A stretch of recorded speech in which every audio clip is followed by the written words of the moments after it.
അലൈക്കും. എൻ്റെ പേര് മുഹമ്മദ് റയ്യാൻ നൗഫൽ. ഞാൻ പഠിക്കുന്നത് 2ാം ക്ലാസ്സിലാണ്. ഞാൻ ഇവിടെ പറയാൻ പോകുന്നത് ഷെയ്ഖ് മുഹീദ്ദീൻ അബ്ദുൽ ഖാദർ ജീലാനിയുടെ കഥയാണ്. ഇറാഖിലെ ബാഗ്ദാദിൽ നിന്നും ഒരു യാത്ര സംഘം അറേബ്യയിലെ മക്കയിലേക്ക് ഒരു യാത്ര പുറപ്പെട്ടു. കുറച്ചുപേർ മൃഗങ്ങളുടെ പുറത്തും മറ്റുള്ളവർ കാൽനടപ്പിലുമാണ് സഞ്ചരിച്ചിരുന്നത്. കൂട്ടത്തിൽ ഒരു ബാലനുമുണ്ടായിരുന്നു. യാത്ര പകുതി ദൂരം പിന്നിട്ടു. അപ്പോൾ ആയുധധാരികളായ ഒരു കൊള്ളസംഘം അവരെ തടഞ്ഞു. പൂച്ചയ്ക്ക് മുമ്പിൽപ്പെട്ട ഒരു എലിക്കുഞ്ഞിയെ പോലെ അവർ വിറച്ചുപോയി. യാത്രക്കാരുടെ കൈകളിൽ ഉണ്ടായിരുന്ന ഭാണ്ഡം മറ്റു കൊള്ളക്കാർ പിടിച്ചെടുത്തു. എന്നിട്ട് കൂട്ടത്തിലുണ്ടായിരുന്ന ഒരു ബാലൻ്റെ കയ്യിൽ ഒരു ഭാണ്ഡം. എന്താണ്ടാ നിന്റെ കയ്യിൽ? ഇതൊരു തുണിക്കെട്ടാണ്. പണമൊന്നുമില്ലേ? ഉണ്ട്. എത്രയുണ്ട്? കൊള്ളത്തലവൻ ചോദിച്ചു. 40 സ്വർണ്ണ നാണയമുണ്ട്. 40 സ്വർണ്ണ നാണയമോ? ഇവൻ പറയുന്നത് സത്യമാണോ എന്ന് പരിശോധിക്കൂ, അനുചരന്മാരോട് കൽപ്പിച്ചു.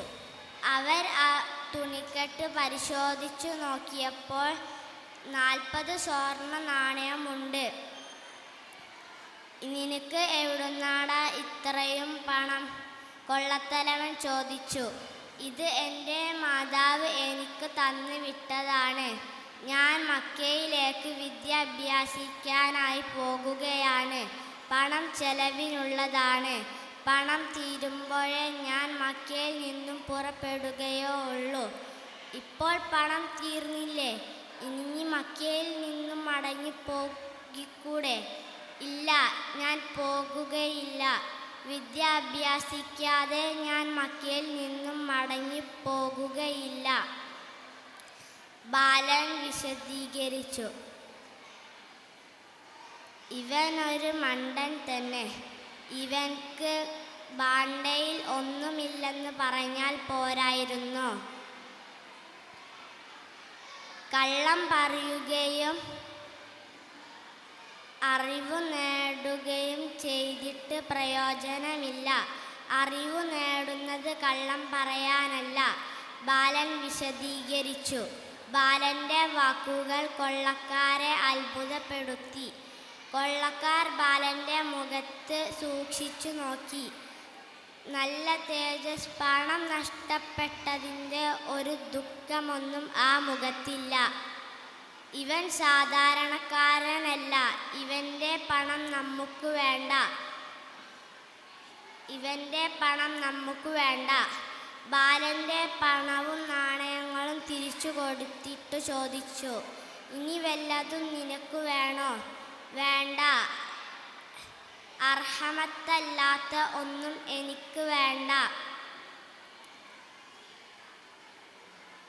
പെട്ടെന്ന് കൊള്ളക്കാരുടെ മനസ്സിൽ മിടുക്കമുണ്ടായി. ഒരു പിഞ്ചു ബാലൻ്റെ മുമ്പിൽ അവർ തോൽക്കുകയാണ്.